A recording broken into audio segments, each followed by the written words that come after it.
variety of meats to sample and try based on my flavor that I like, the people that are drinking around me will like, and we're just not having to drink one whole batch of just mead.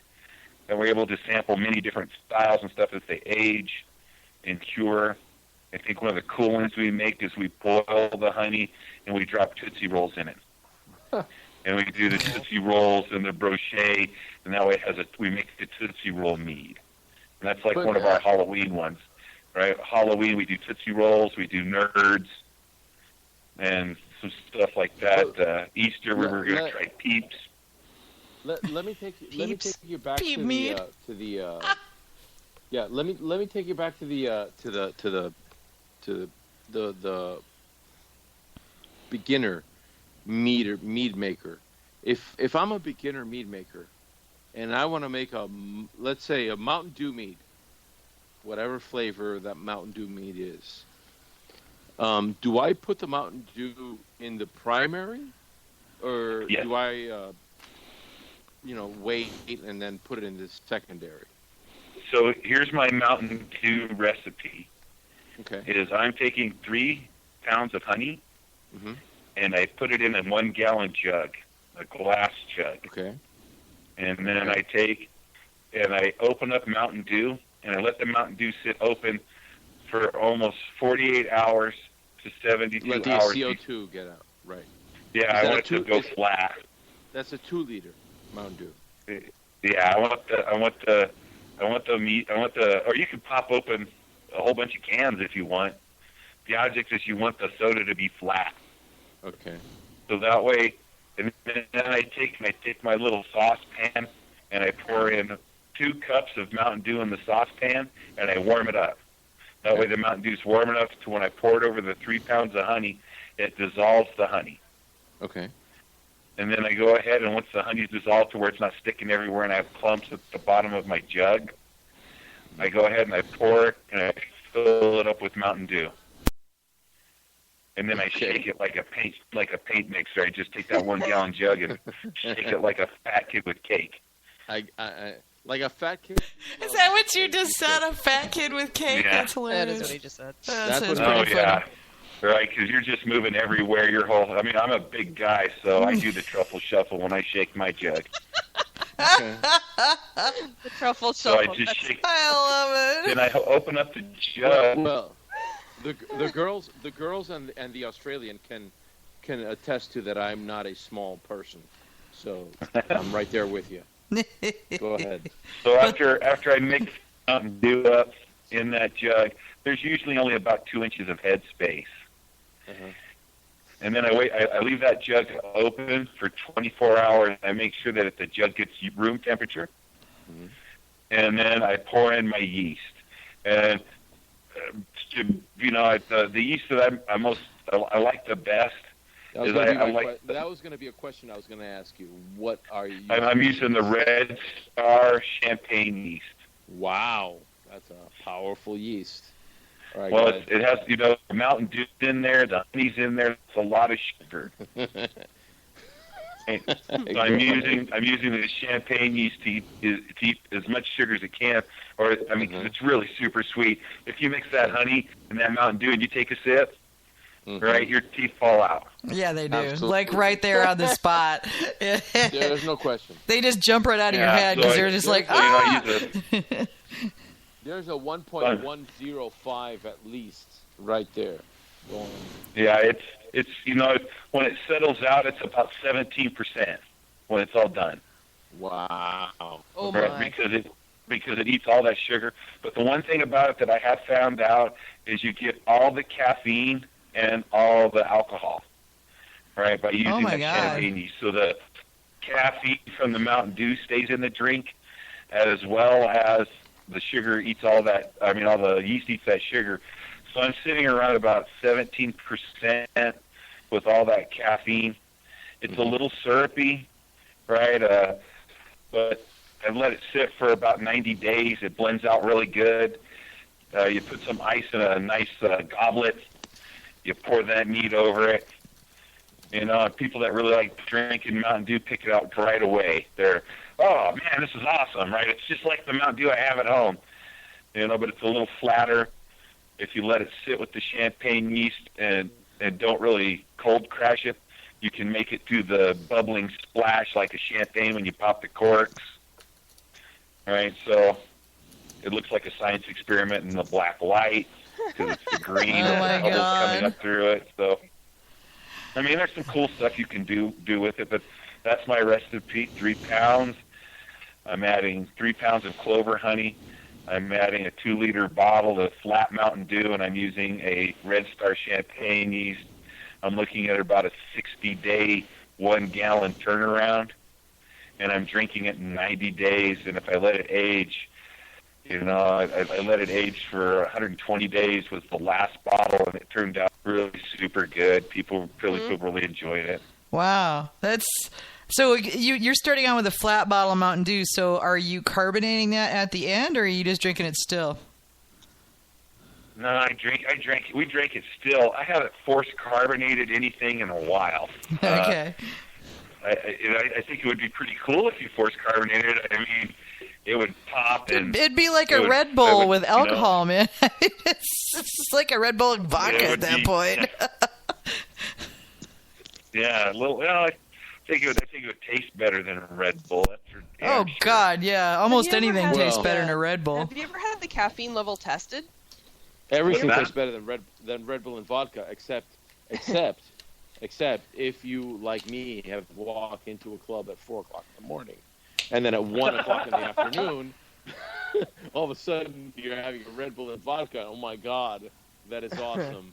But I have to admit, I'm sure if I was normal, that would taste really bad. It tastes nasty. Yeah, I don't understand why anybody drinks Red Bull in the first place, personally, but it's all about drugs. I'm not going to say any more because I may run for office. Yeah, that's true. I was curious. Somebody might make a Red Bull mead. There's another mead you can make. Oh, jeez. I was curious if you'd ever tested the caffeine levels in the finished product. I can. In Miami, I can get a lot of cocaine and make. Manny, come on, man. Let's not do that. This is an explicit show, but let's not be talking about illegal drugs, dude. Seriously, we are on the air, okay? Now, what was it, AJ, you were saying about caffeine? Well, see, Hamish and I both live in places where, until recently anyways, Canada didn't let you put caffeine in a citrus drink. So it's only recently that I now can't drink the stuff because it has caffeine in it. But I was wondering, I've read some articles where people say that the yeast goes really nuts in the presence of caffeine. I wasn't sure if they used it up or not. So I was just wondering if you'd ever actually done any testing on how much caffeine is actually left in your finished mead. No, I haven't done. I haven't done any analysis or anything on it, or taken it anywhere to kind of look at it. I think we made a total of 3 gallons. I did 3 1-gallon batches. I did one with the Code Red Mountain Dew, and then 2 other ones with just regular Mountain Dew. I mean, it tasted just like the product that you bought. And you could tell if you drank quite a bit of it. Just like me slamming like 3 or 4 Mountain Dews. If you slam 2 or 3 glasses of the mead, it thins your blood and it puts the caffeine right into your system. How much of it ate, how much it made the reaction and helped the yeast as a nutrient, I really couldn't tell you. I'm not the science guy. I'm the beekeeper guy that has a 400-year-old open fermentation using wax capping from Ireland. That's my famous mead, is that my grandfather had a recipe that was carbon dated 480-some years ago, and it's an open fermentation using 10 pounds of pollen for yeast, and it's using wax capping for the bubbler unit. So that's what got me into mead making, was a family recipe from Ireland. That is cool. So how did you end up coming by this recipe? Was it something you found in the attic, or was it something handed down, or? Totally found it in an attic. It had some Gaelic and some Nordic ruins. So I was looking at some pages and stuff, and it was written in Gaelic and Nordic ruins. I didn't speak Gaelic. I didn't know much about ruins. I had a guy take it at the University of Wyoming, and he translated it down. And it talked about the 3 honey sugars from the air, the land, and the ground. Huh. So it talked about 3 different types of honey sugars. It talked about the oldest drunkard's fruit. It talked about how they would cut the honeycomb. They'd splash water on the beehives that would hang from the trees. You'd dump buckets of water on it until the bees would leave. And actually, when the bees would leave, that meant that the honeycomb was actually rotten from the water and the fermentation. Okay. And they called it the drunkard's fruit. Huh. You just picked the rotten honeycomb off the tree. They considered the abandoned hive a drunkard's fruit? The drunkard's fruit, yeah, because it was a mushy thing hanging from the tree, and you'd eat it. And you'd get, if you ate enough of it, it got intoxicated. Huh.